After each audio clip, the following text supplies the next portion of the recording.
নমস্কার, তোমাদের সবাইকে সানা স্মাইল এডুকেশন সেন্টারে স্বাগত জানিয়ে আজকের পর্বটি শুরু করছি। আজকে তোমাদের জন্য নিয়ে চলে এসেছি তোমরা যারা 2024 সালে পঞ্চম শ্রেণীর ফার্স্ট ইউনিট টেস্ট পরীক্ষা দেবে, তোমাদের জন্য রায় ও মার্টিন প্রশ্ন বিচিত্রা থেকে আজকে সমাধান করে দেখাবো পরিবেশ ও বিজ্ঞান বিষয়ে মডেল 7 ও মডেল 8-এর যে সমস্ত ছোট ও বড় প্রশ্নগুলো আছে সমস্ত প্রশ্নের উত্তর সমাধান করে দেখাবো। আগের ভিডিওতে আমরা 1 থেকে 6 নম্বর মডেল সেট সমাধান করে দিয়েছি, তোমরা যারা এখনও দেখোনি আমাদের প্লে লিস্টে গেলে পেয়ে যাবে। চলো দেরি না করে মূল বিষয়ে যাওয়া যাক। চলো দেখো প্রথম প্রশ্ন কি আছে। এক দাগের, আমাদের শরীরের বর্ম হলো চামড়া বা ত্বক। পরবর্তী প্রশ্ন দেখো, ড্যাশ মাটিতে বালি ও কাদার পরিমাণ প্রায় সমান সমান, এটা হচ্ছে দোআঁশ মাটি। পরবর্তী প্রশ্ন দেখো, হাড়ের জোরকে বলে অস্থি সন্ধি। পরবর্তী প্রশ্ন দেখো, কেঁচো একটি অমেরুদণ্ডী প্রাণী। পরবর্তী প্রশ্ন দেখো কি আছে 2-1 দাগের, গন্ডারের খড়গ আসলে চুল, জমাট বাঁধা চুল। পরবর্তী প্রশ্ন দেখো, ত্বকে রোদ লাগলে কোন ভিটামিন তৈরি হয়, এটা উত্তর হবে ভিটামিন ডি। পরবর্তী প্রশ্ন দেখো কি আছে, সারা শরীরে রক্ত ছড়িয়ে দেওয়ার পাম্প হলো হৃৎপিণ্ড।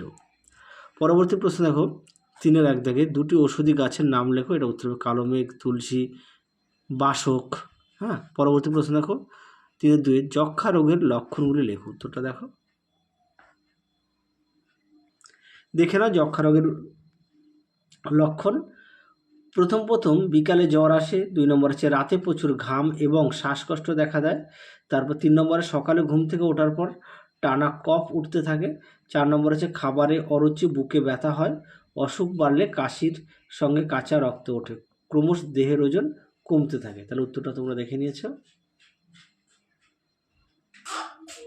পরবর্তী প্রশ্ন দেখো কি আছে, বেশি জল নষ্ট করলে পরবর্তীকালে কি হবে। উত্তরটা দেখো, দেখে নাও প্রশ্নের উত্তরটি সুন্দর করে দেওয়া আছে। আমাদের পানীয় জলের পরিমাণ সীমিত, প্রয়োজনের তুলনায় বেশি জল নষ্ট করলে আগামী দিনে জল সংকট দেখা দেবে। 2 হচ্ছে চাষের কাজ বা ঘর গৃহস্থলীর কাজে জল ব্যবহারের প্রয়োজন মতো করতে হবে, নতুবা আগামী দিনে জলের অভাবে চাষবাসের কাজ ও গৃহস্থলীর পরিষ্কার পরিচ্ছন্নতার কাজ ব্যাহত হবে। তোমরা উত্তরটা এখান থেকে অবধি লিখবে। চলো পরবর্তী প্রশ্ন দেখো।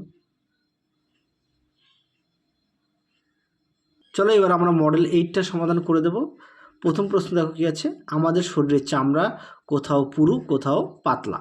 তাহলে শূন্যস্থানে কী হবে, পুরু আর পাতলা। পরবর্তী প্রশ্ন দেখো, কাদার কণা বেশি থাকে এঁটেল মাটিতে। পরবর্তী প্রশ্ন দেখো, পরবর্তী প্রশ্ন আছে 2-1 দাগে, কোন প্রাণীর পা নেই, এটা উত্তর হবে কেঁচো। পরবর্তী প্রশ্ন দেখো 2 দাগে, আমাদের শরীরে বর্ম হলো চামড়া। পরবর্তী প্রশ্ন দেখো, মেরুদণ্ডের হাড়কে বলে ভার্টিব্রা। পরবর্তী প্রশ্ন দেখো, মানবদেহের 3টি বড় হাড়ের নাম লেখো। দেখো আমি এখানে লিখে দিয়েছি, ফিমার, আলনা, হিউমেরাস। তারপরে দেখো 4 দাগে, পশ্চিমবঙ্গ রাজ্যের প্রধান 4টি জলাভূমির নাম লেখো। উত্তরটা দেখো, দেখে নাও জলাভূমির নাম। পূর্ব কলকাতা জলাভূমি। 2 নম্বর আছে হাওড়া সাঁতরাগাছি ঝিল। 3 নম্বর আছে পুরুলিয়ার সাহেববাদ ও কোচবিহারের রসিক বিল। তোমরা উত্তরটা এখান থেকে অবধি লিখবে। দেখে নাও 4টি জলাভূমির নাম সুন্দর করে দেওয়া আছে। চলো পরবর্তী প্রশ্ন দেখব।